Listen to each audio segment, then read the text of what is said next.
Assalamu alaikum. Welcome to my class. I am Abdus Salam, and my dear viewers, you are learning English easily with me. Please follow this video from the beginning to the end and try to learn verbs. Try to learn verbs, which is very important of making any sentence. You know, a verb is called the mother of a sentence. Without verb, there will be no sentence. Am I right? So now we are going to discuss verb today. Verb. You know, verb means action. Verb means action. So the word which completes the action in a sentence is called verb. It is very easy. Look at it, please. Shohan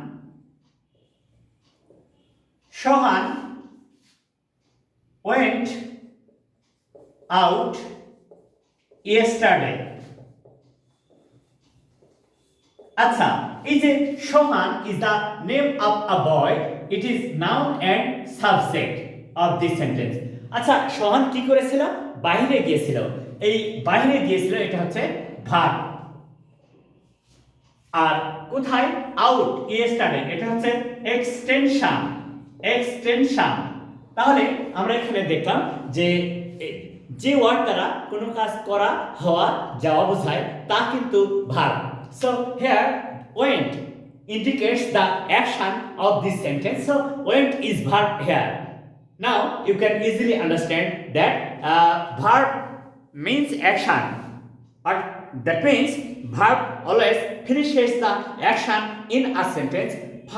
Verb always completes the words of a sentence. So now went is verb. He made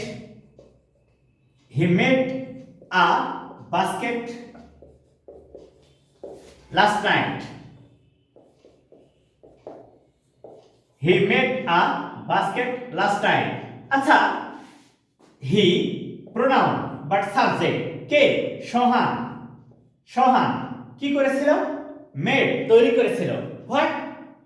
basket তৈরি করেছিল। এই যে করেছিল এটা হচ্ছে verb. কি তৈরি করেছিল? আ বাস্কেট এটা হচ্ছে অবজেক্ট। আর লাস্ট নাইট এটা adverb because it indicates the time of action. So now you can easily understand that at the time of making any sentence, verb plays the major role and the fundamental role of that sentence. Like we need proper plan. We need proper plan to succeed. আচ্ছা, এই যে আমরা বলছি we, আমরা subject, need প্রয়োজন, আমাদের প্রয়োজন, এটাই হচ্ছে ভার্ব। প্রপার প্ল্যান এটা হচ্ছে অবজেক্ট। আর এই যে টু সাকসিড এটা আমাদের নন ফাইনাইট ভার্ব। আমরা সে বিষয়ে পরে যাব। আপাতত ভার্ব কাকে বলে, ভার্ব চেনার বিষয় কি সেটা আমরা বুঝতে চেষ্টা করব। সেটা হলো কি, যদি স্টেটমেন্ট বা অ্যাসার্টিভ সেন্টেন্স হয়, সেক্ষেত্রে ভার্বটা সাবজেক্টের পরেই বসে। আশা করি ভার্ব কি এইটা নিয়ে তোমাদের আর কোনো সমস্যা থাকবে না। এবারে পরবর্তী স্টেপে যাওয়া যাক, দেখা যাক কি বলতে পারি আমরা, কি বুঝতে পারি সেটা। আসলে ভার্ব যেহেতু ইংরেজি সেন্টেন্সের কেন্দ্রবিন্দু, সেই ভার্বটাকে আসলে শিখতে হবে অত্যন্ত যত্ন নিয়ে। তাহলে আমরা দেখি এই ভার্ব প্রধানত দুই প্রকার। এক নাম্বার হচ্ছে প্রিন্সিপাল ভার্ব, আর দুই নাম্বার হচ্ছে অক্সিলারি ভার্ব।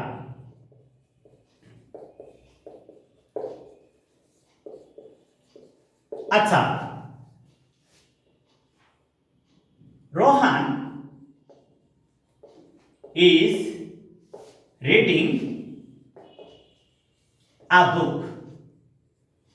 আচ্ছা, এই বিষয়টা দেখো তো, Rohan is the name of a boy. It is noun and subject. Is reading a book. Rohan একটি বই পড়তেছে। আচ্ছা, আমরা কি is এইভাবে কোনো অর্থ প্রকাশ করলাম? নো। কিন্তু কন্টিনিউয়াস টেন্সকে গঠন করার জন্য এই ইজটা লাগলো, তাই এই ইজটা হচ্ছে অক্সিলারি ভার্ব। আর আসলে পড়ার কথাই বলছি আমরা বলছি পড়ার কথাই, তাই রিডিংটা হচ্ছে প্রিন্সিপাল ভার্ব, আ বুক এটা হচ্ছে অবজেক্ট। দেখো কত সহজে এই সেন্টেন্সটা তৈরি করা যায় এবং কত সহজে ভার্ব ব্যবহার করে সহজেই নিজের অনুভূতিটা প্রকাশ করা যায়। এবারে দেখো তো, হি was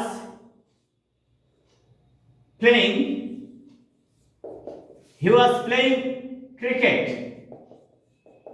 yesterday. He was playing cricket yesterday.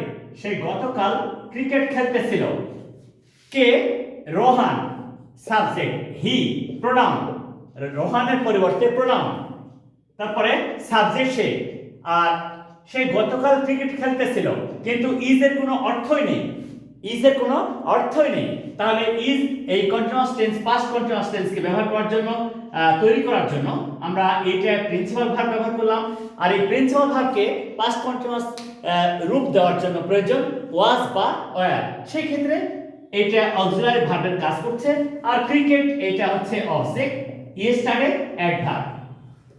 এবারে তাহলে আমরা একদম সহজে বুঝতে পেরেছি যে কিভাবে একটা সেন্টেন্সে ভার্ব গঠন করা হয়, কিভাবে একটা সেন্টেন্সে ভার্ব ব্যবহৃত হয়। যখনই আমরা কোনো সেন্টেন্স তৈরি করছি, এমন একটা সেন্টেন্স যেখানে অক্সিলারি ভার্বের প্রয়োজন আছে, কিন্তু ওই অক্সিলারি ভার্বের অর্থ হচ্ছে না, কোনো প্রকারে অর্থ প্রকাশ করছে না, but this auxiliary verb is helping the principal verb to make a continuous tense. am is plus verb plus ing, present continuous, was were plus verb plus ing, past continuous. Actually, our main objective to classify the verb properly, which can help you to identify the verb nicely and easily. So in this case, Rohan subject, he subject, is auxiliary verb, was auxiliary verb, reading principal verb, playing principal verb. Because reading and playing can complete the action, they can express the meaning, but is and was cannot express the meaning, but they are helping the principal verb to make continuous tense. I hope you can understand it. Now এখানে আমরা যেটা দেখব যে verb প্রধানত দুই প্রকার, সেটা হয়ে গেল। এবারে এই প্রিন্সিপাল ভার্ব আবার যে কোনো ভাবে আমরা ব্যবস্থা করি না কেন, এটা ভার্বকে আবার দুই ভাগে ভাগ করা যায়। ভার্বকে আবার দুই ভাগে ভাগ করা যায়। একটা হচ্ছে ফাইনাইট ভার্ব,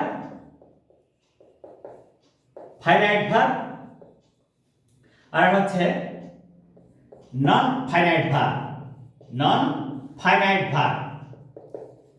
ভার্ব আর একটা হচ্ছে নন ফাইনাইট ভার্ব। এখানে finite verb, she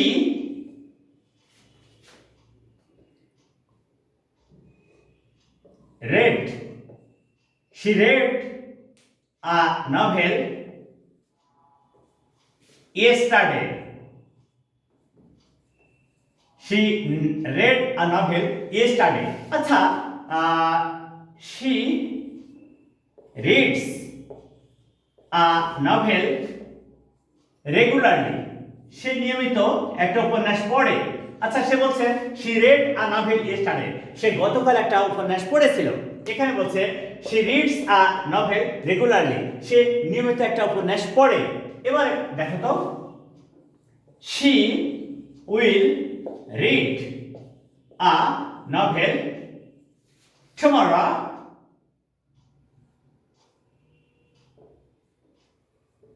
She will read a novel tomorrow.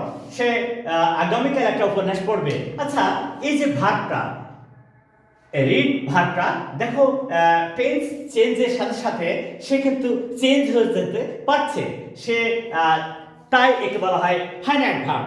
তাহলে আমরা এখানে কি শিখবো? The verb which finishes the action in a sentence and that can be changed according to the tense and subject and the number and person of that subject of this sentence. We call it finite verb.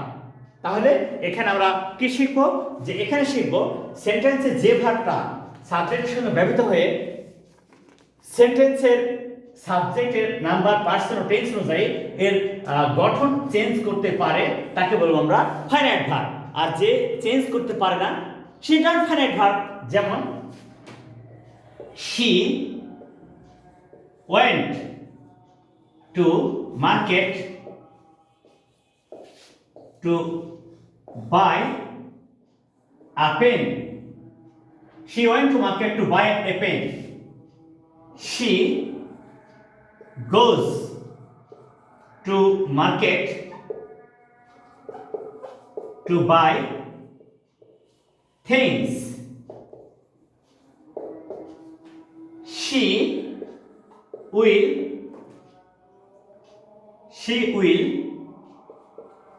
go to market to buy